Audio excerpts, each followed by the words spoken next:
dadku haddii xitaa 70 galaas ku dhigtaan waxaa laga yaabaa 3 qof inay niyad ka tahay 3 qof inay og yihiin meesha loo socdo 3 qof inay og yihiin waxay dooranayaan 3 qof inay og yihiin wixii ay ku takhasusi lahaayeen iyo wixii ay xooga saar lahaayeen balse inta kale aysan wax hadafa ka lahaynba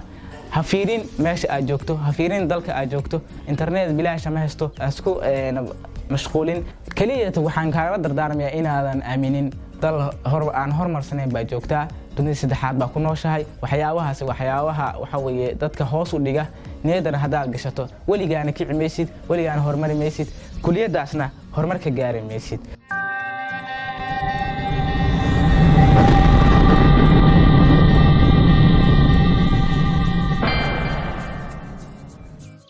السلام عليكم ورحمة الله وبركاته كلنتي وناكسن داوديال magacaygu waa Maxamuud Soomaali channelka aad daawanaysaan waa Gosol Production hadaba hadii aad tahay markii kugu horeysay oo aad channelka soo booqato fadlan waxaan ka codsanaynaa in channelka subscribe noo saarto siina share garayso fiidiyogan maanta waxaan rabnaa inaan mowduuc ka duwan mowduucyadii hore ka hadalno fiidiyogan waxaan ku soo jeedinaynaa talooyin ku aadan dadka raba in ay bilaabaan jaamacadda ama dhameystay secondary-ga rabana inay ku biiraan heerka waxbarashada koowaad ee jaamacadda ama degree-ga sida daraadeed fiidiyogan dhameystirkiisa aad ku daawan doontaan mar kale kulanti wanaagsan daawadayaal soo noqod wanaagsan fiidiyogan si aan hordhiciisaba idinku sheegnay waxaan rabnaa inaan ka hadalno dadka bilaabaya jaamacadda waxyaabihii ay raaci lahaayeen ama talaabooyinkii ay raaci lahaayeen runtii cilmi aan dheerahay ma aha balse markii aan eegay waxyaabo badan oo ka qaldoomay dhalinyarta jaamacadda bilaaway haddana kuliyada dhowra bilaaway oo marba intuu mid galo mid ka baxo sida daraadeed baa ugu dhalisay inaan fiidiyogan soo duubo marka ugu horeysa waxaan bixinayaa talo guud oo ku aadan ardayda marka xigtana ardayda ku soo biiraysa kuliyada computer science ayaan talo gaar ah siinayaa haddii aan ku horeeyo talada guud talaabada koowaad waxa weeye ma awoodaa in isweydiiso tan xigta waxa weeye kuliyadee baranaysaa jaamacadeese ku haboon in aad ka barato waayo jaamacaduhu qasab ma aha jaamacadu inay ku fiican tahay kuliyadaha oo dhan ay bixiso kuliyad gaar ah ayay ku fiican tahay su'aasha kale xigta waxa weeye fursad intee la eg baa ka banaan kuliyada aad baranayso kuliyadaada markii aad doorato yaas kala tashanaysaa haddii aan faahfaahin su'aalahaasi ma awoodaa waxaan ka wadnaa tusaale ahaan waxaa jeceshahay in aad barato medicine-kaasi dalka waan ognahay waliba annaga haddeer Puntland baan joognaa jaamacadda ugu qaalisan waa 1500 baan u malaynayaa marka 1500 medicine maadaama aad rabto ma awoodaa waa inaad isweydiisaa familkaaduse ma awoodaan in ay kaa bixiyaan haddii aan kaga gudbo su'aashaasi ma awoodaa qarashaadka ayay la tacaamushaa su'aasha xigta waxa weeye kuliyadeese baranaysaa marka hore waa inaad adigu ka fikirtaa maadaama ardada reer Puntland haddeer markii form 4 ay dhameeyaan waxay haystaan fursad ah 3 bilood oo ay ku soo dooran karaan kuliyada ay jecel yihiin waxa ay ku fiican yihiin 3 bilood waxaad ku dooran weyday hal maalin kuma dooran kartid sida daraadeed waa inay ka fikiraan oo waqti geliyaan kuliyada ay dooranayaan su'aasha xigta waxa weeye kuliyadan aad dooratay markii aad doorato kuliyadii fursad intee la eg baa dalka ka banaan dadkuse ma ku badan yihiin haddana taa iyadoo jirta markii aad isweydiiso fursad intee la eg baa ka banaan waxaa laga yaabaa in aad barato computer science-ka sida haddeer aan ogsoonahay sanadihii u dambeeyay dadka waxay u baranayeen si aan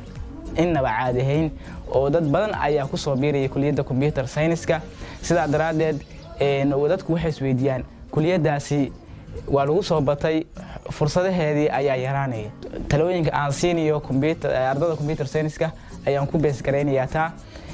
su'aasha kale xigta waxa weeye yaad kala tashanaysaa kuliyada aad dooratay dad waxaa jira kuliyada aad baranayso aad dooratay barta dhameeyay dadkaasoo kale inaad la tashato ama macallimiinta dhigta kuliyadaasi markii aad dadkaasi la tashato oo aad wax badan aad ka ogaato kuliyadaasi adoo overview ama aragti guud ka haysta waa inaad kuliyada bilowdaa ta kale xigta waxa weeye kuliyadan aad baranayso jaamacad baa ku fiican jaamacadna kuma fiicna aad wax badan indhayso waxa laga yaabaa in aad aragto jaamacado kuliyada aad adigu danaynayso aysan ku fiicneen ardadana markii aad wareysato ku dhahaya practical ma helno wixii agabkii looga baahnaa kuliyadaasi meesha lagama helayo inaad la kulanto caqabadahaas ceenkaas kala marka waxaa la doonayaa jaamacada ku haboon kuliyada aad baranayso inaad barato kaliya ha u dooran jaamacadan magac bay leedahay shahaado magac leh bay wadataa meel walba ku tagi karaa shahaado bilaa cilmiya waxa ku tarimayso cilmigaada waa inaad soo saartaa muhiimadda waxa weeye ardada inta badan dibadda aada oo masterto doonta waxay ka fakaraan hadhow jaamacadan aad ka baxday sidee bay ku aqbalayaan jaamacadaha dibadda shahaadadeeda intee tixgelinaa bay ka haystaan sidaa daraadeed bay waxay u galiyaan jaamacadda inay magac u galaan balse cilmiga ay baranayaan iyo kuliyadda jaamacadda ku haboon uma doortaan taa waxaa uga guulgaari kartaa marka jaamacadan waa inay marka hore dalka ka diiwaan gashan tahay baa muhiim ah muhiimadu waa inta marka inaadan u dooran jaamacadaasi magac bay leedahay shahaadadeeda waa la aaminsan yahay ama waa la aqoonsan yahay inaadan u dooran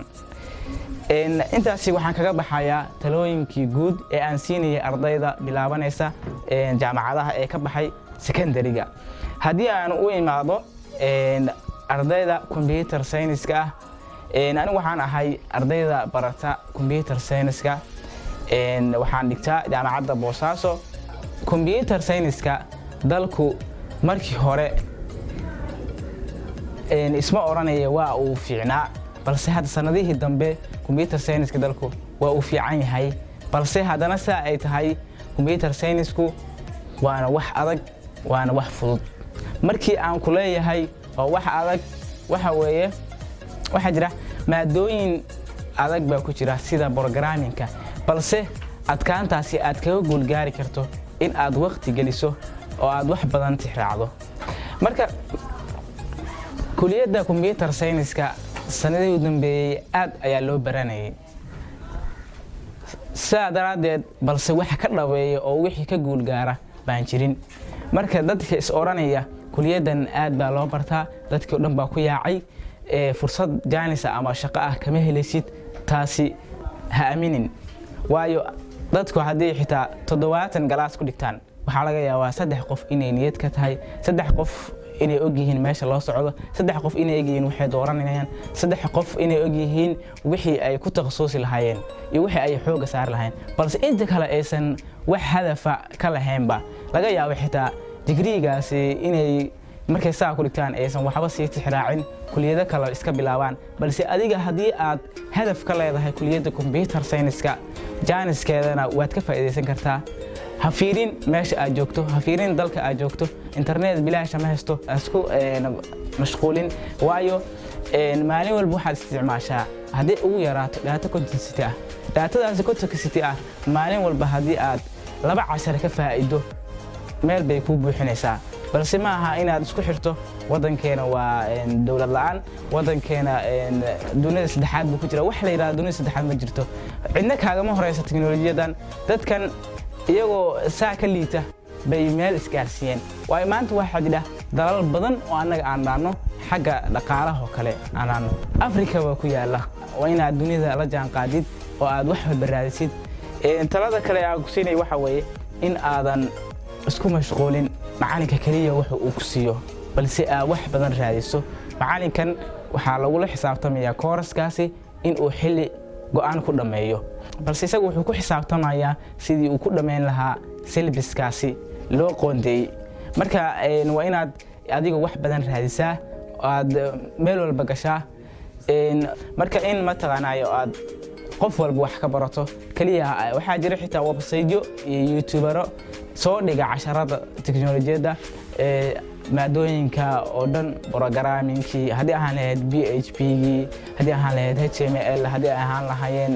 Java-dii hadii aan lahayn MySQL-kii database-kii kaliya waxaan kaaga dardaarmayaa inaadan aaminin dal aan horumarsanayn baa joogtaa dunida saddexaad baa ku nooshahay waxyaabahaasi waxyaabaha waxa weeye dadka hoos u dhiga niyadana hadaad gashato waligaana kici maysid waligaana horumari maysid kuliyadaasna horumarka gaari maysid marka ardayda computer science-ka fursadda u banaan baa waxay tahay xitaa adigu uma baahnin inaad shaqo doonato markii aad computer science barato waayo maanta shirkaduhu waxay raadiyaan dadka creative-ka ama hal abuurka ah ee barnaamijyada ay abuura ee fakara maskaxda fiican leh oo wax badan ikhtiraca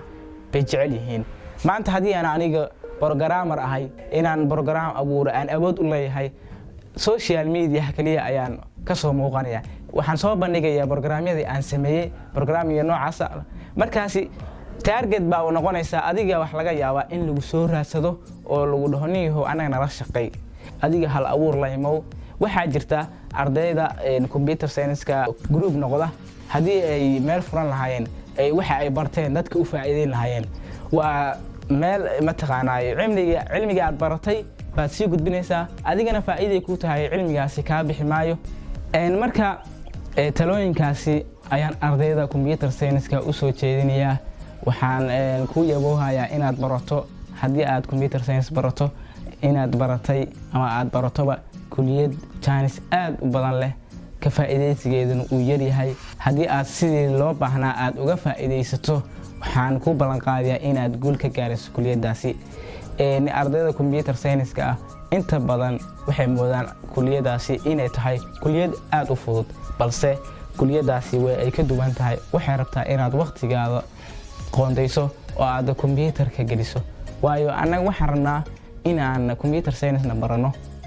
meelaha ka sheekeyno meheradaha fariisano isma suurtagelayso dadka hadda horumarka gaaray computer science-ka ah haddii aad taariikhooda aqriso ama aad raadiso waxaa laga yaabaa qof baa computer-ka inuu barkado barkiina u tahayba uu soo waqti u gelinayay anagana wax uu qof soo diyaariyay baa bartana laga gar laayahay dadka hadda waxay dhahaan computer science ama maadooyinka programming-ka waxa ugu adag jaafada bay dhahaan jaafada nin waxa la yiraahdo baa soo saaray James Gosling ninkaasi waa nin gaal ah nin aan diin islaam haysan balse adiga waa nin qof islaam baa tahay kaama caqli badna caqiida haysata sida daraadeed waad ka fursad badan tahay haddana haddii wixii uu soo isagu ma taqaanaa sameeyay baan bartana laga laayahay marka haddii aad tahay arday programming ah ama jecesha inaad programming barato maadooyinka programming-ka xooga saar maadooyinka kale iska baro jaamacadda la yiraahdo BSU iyo jaamacadda Boosaaso Puntland labadaas ayaa ugu fiican in computer science laga barto jaamacadaha kale way dhigaan balse waxaan filayaa in labada jaamacadood ay ugu fiican yihiin waxa computer science laga barto run ahaantii cilmi aan idin dhaama hadeer anigu idin ma soo gudbin runtii waxa la wada ogsoon yahay balse waxaan jeclaystay in aan dadka la wadaago falan haddii aad channel ku cusub tahay waxaan ka codsanaynaa channelka subscribe noo saarto sina share gareyso